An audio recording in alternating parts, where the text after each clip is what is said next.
சனாதனம்லாம் என்னெல்லாம் பெரிய விளக்கம்லாம் வேண்டும். ஒன்று பாரம்பரியம், பண்பாடு, அறம், ஒழுக்கம், தர்மத்தோடு வாழ்வது தான் சனாதனம். மேடையில் 3/4 மணி நேரம் கற்பை பற்றி பேசுகிறான்.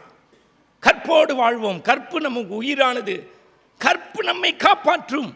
காரில் போனோன்னு டிரைவர் கேட்குறாரு எந்த ஆற்றுக்கு போகணும்னு. புரிஞ்சவங்க புரிஞ்சுக்கங்க, புரியாதவங்க ஆற்றுல போய் புரிஞ்சுக்கங்க. வள்ளலாரை பேசிட்டு வான்கோழி பிரியாணி சாப்பிட்றதுக்கு நீ பேசாமல் இருக்கலாம். எல்லா வேலையும் பார்த்தாச்சு நம்ம.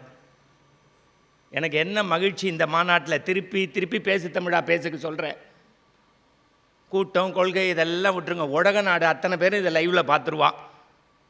முதல்ல ஒரு சனாதான மாநாட்டில் 20லேருந்து 30 வயசு உள்ள இளைஞர்கள் வெள்ளை சட்டை போட்டுட்டு துடிப்போட வேலை பார்க்குறீங்களே, இதுவே இன்னும் இந்த நாட்டில் 100 வருஷம் சனாதானம் இருக்கும். நல்ல ஒரு கைத்தட்டு அந்த பிள்ளைங்களுக்கு கொடுங்க. வாசல்லேருந்து கொல்லப்பக்கம் வரைக்கும் எல்லாம் யங்ஸ்டர்ஸு.